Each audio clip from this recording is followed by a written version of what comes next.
trust a $20 bill laying on top of somebody's car. I don't trust it. No. Because I ain't the first one to see it. That's right. Come on. But you got to hide yourself in God. You got to be submitted in God to the point that the only way he can detect you is because he's so far in God. Oh, yeah. If he finds you in the club, he's going to expect you to have club tendencies. Come on now. If he finds you online, talking, sexting online, then he will expect you to be just that. And then when you meet him, I just want you to know I'm celebrating. They're like, you celebrating what? You celebrating? Your birthday or something? No, I'm just saying. But you online putting yourself out there. And you want to know why they want some more than you, because you advertising something you ain't willing to give up. So it's being distraction-free. Tell somebody I want to be distraction-free. So my focus right now as a single woman and now in my life, a divorcee, I'm in a place where my focus is all God. I don't have time. People asking, you been out on a date? You been dating? You been talking to anybody? You know, I ain't got time for that stuff. I don't have time. I'm not trying to be funny because I can, once in a while, my nose is a little bit, so I smell mess. I see from a mile away. So if you ain't talking about nothing, don't even approach me. I saw recently somebody put up, it's been some months back now, but it was something about if you're not interested in coming with yourself together, don't even approach a good woman. Mm-hmm. Don't come pretending to be a good man. You shouldn't be in their face. I'm trying to help y'all quiet. Let's move on. Yes. Thank you. Okay. Another thing here. Soul tie. I want to share this really quick. Is your soul tied? Because if your soul tied, you are not single. That's right. Come on. If your soul has been tied up, you are not single. A soul tie, what is it? An emotional bond or connection that unites you to someone else. An emotional or some kind of connection that unites you. Let me tell you some of the signs that you have an ungodly soul tie. How many know you can have a godly soul tie too? How many know the story of Johnathan and David in the Bible? The Bible said their hearts were knit together.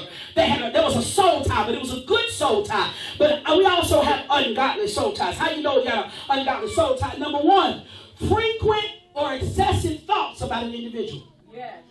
You ain't got no business waking up thinking about somebody. You single now, but they're always on your mind. I wonder what they're doing. I wonder if they dating anybody yet. I wonder where they was going when I saw them the other day. You can't keep them off your mind thinking about it.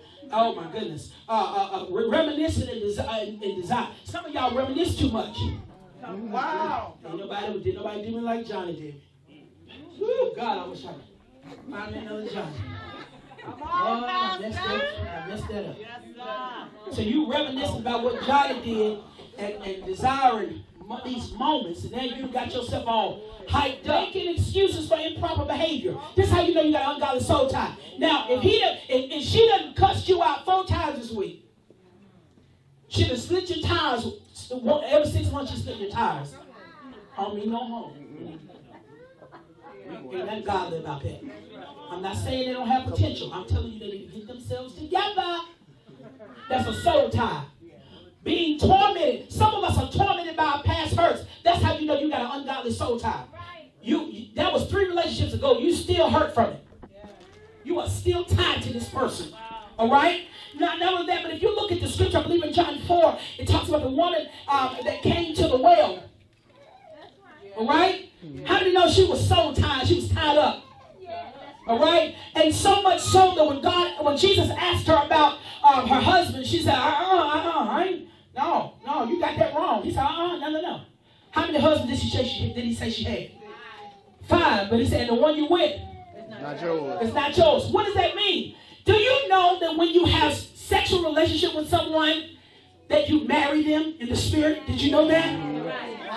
So when you drink a little too much, when you blame it on the alcohol, and then the morning after you try to talk about how did we get here, you just got married.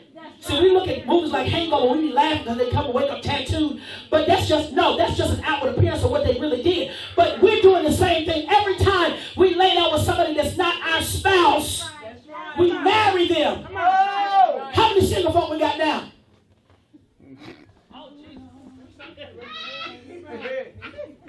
ain't single if you making puddles. Some of y'all say, well, I ain't did it in 2 years, but have you divorced the ones that you were with? If they still got access to you, if they can text you at wee hours of the night, got you feeling crazy, and got you getting in your car with a quarter of a tank in it and drive across town with a do-rag on your head, I promise you, you ain't on it good. Tell somebody, your soul is tied up. That was a bomb. Ways that an ungodly soul tie can be formed. Now, how can they be formed? I already started. Anytime there's sex before marriage, that's how they form. Let's just, y'all, we talked about it on Wednesday, Netflix and chill. So some of y'all get in trouble talking about the movies you see, and then we ask you what happened. You can't tell us no characters in it. No, nothing. Well, tell me about the storyline. It's just like all the other movies, It was No, you was fast.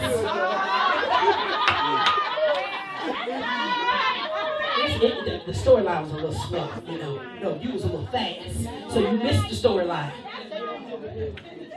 You want your own 50 Shades of Grey.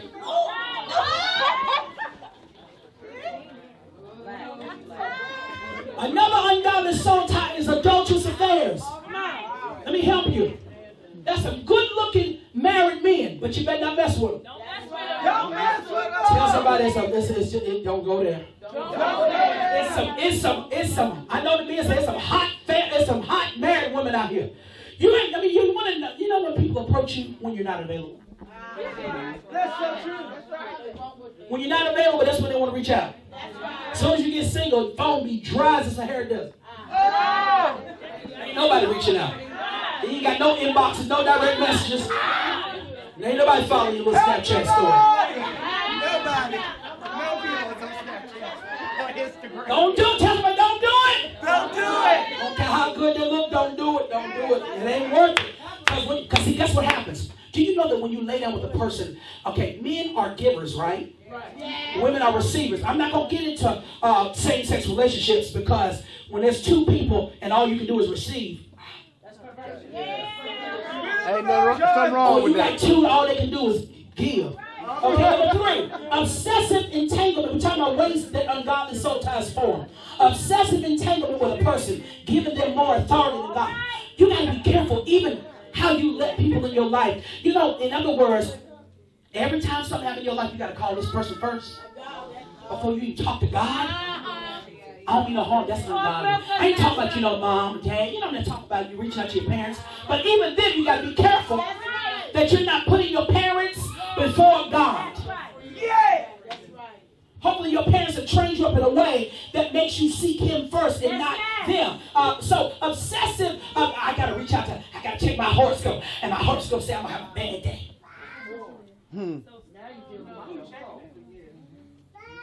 This thing, the stars didn't line up. It didn't happen. So, so I don't think that's going to happen. It's a full moon tonight. You know what that means? No, I don't know what that means. Explain. It means I'm going to have to put blackout curtains if I want to go to sleep. But what else? Whoa! Number 4, the signs of an ungodly soul tie.